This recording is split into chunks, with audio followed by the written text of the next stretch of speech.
بعد یک شب میگه هر لقمه که میخوری بگو بسم الله، هر کار که میکنی بگو یا الله. دلیر جان خاطر قرار دارن در سنت پترزبورگ. دلیر جان بسم الله گفته همین را میکشویم انشاءالله ویدیو را تا آخر تماشا کنید با شما معلوم بشه که چیه. بسم الله الرحمن الرحیم.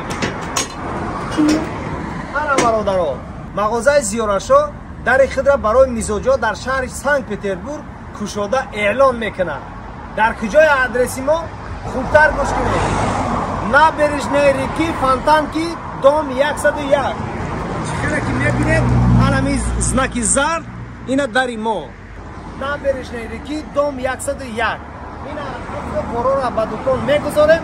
ویدیو را تا آخر تماشا کنید انشاءالله همش برای شما برادر جان. دلی جان ته اینا کجا اینا بارک الله برادر جان میگه که مهنت شرف است. شان و شرف با مردی مهنت کش.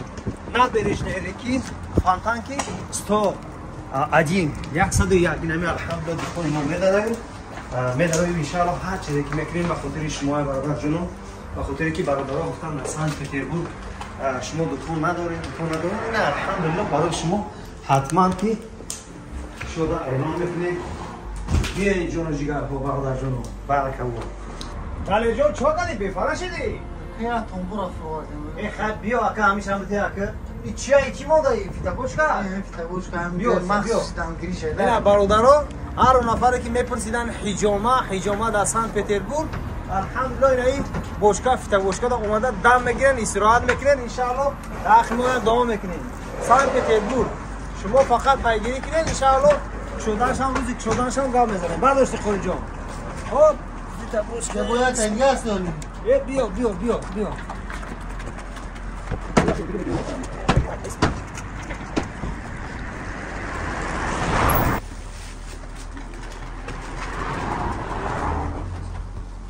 برادر جان اینا همش بروه انشاءالله روزای نزدیک همش جو به جو میکنیم و اینجا سوس توباکو را میمونیم. یک پیاله چای و قندک شیرینی برای دهن شیرینی شما خدا خواسته باشه. اینایی کمنت داشتن 3-4 کمنت دیگر برای اینایش الحمدلله برای حجامه میکنیم و اینایش برای استراحتی شما میکنیم و اونجاش الحمدلله برای طهارت کردن شما.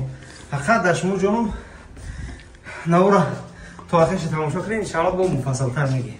روز یک بار سلام علیکم از برادران. ما در پشت کادر بسیار کار کردیم گپ نزدیم.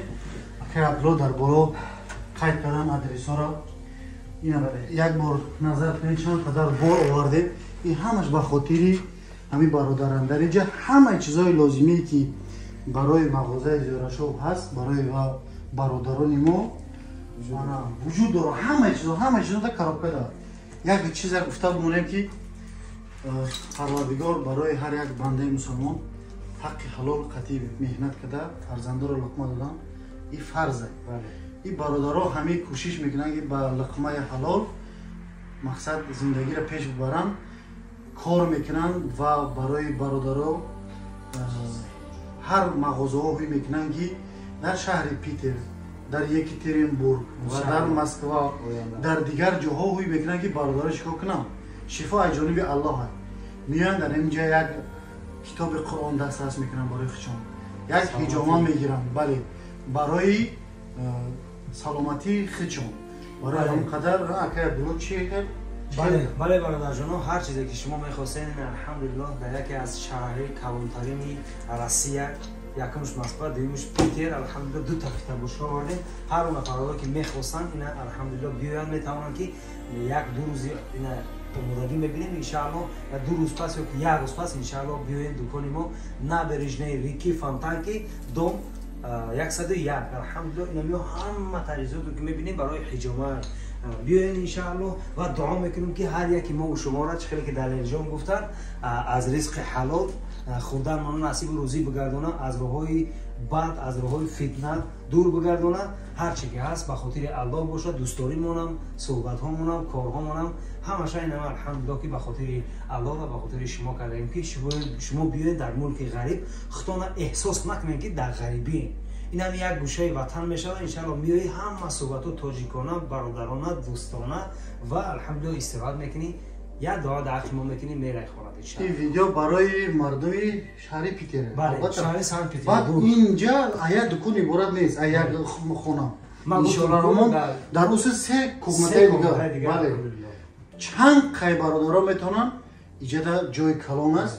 در روز 10 کس میاد 20 کس میاد سه کومته دیگه ای برای حال انشالله در ویدیو دیگه نشون میدم البته که چگونه جای کلان است. یا چیز دیگه شاید خیلی کدام اون که 24 تا 7 24 на 7 میگن که لای ریشکا دای میایی درش عدل نه گوی میکنی مدروی یگون کس شما را آزار نمیتیم. میبینید ساعتی چنده که باشه بعد از کور ساعتی 6 7 بیگاه یا که 10 شام میبینید فقط شما در من رقم روی اکران انشالله مراجعه میکنین هم واتساپش هم نمرش کار میکنه میایین انشالله استراحت میکنین و حضرت میرین خواب میکنین با پگاه کار دار انشالله.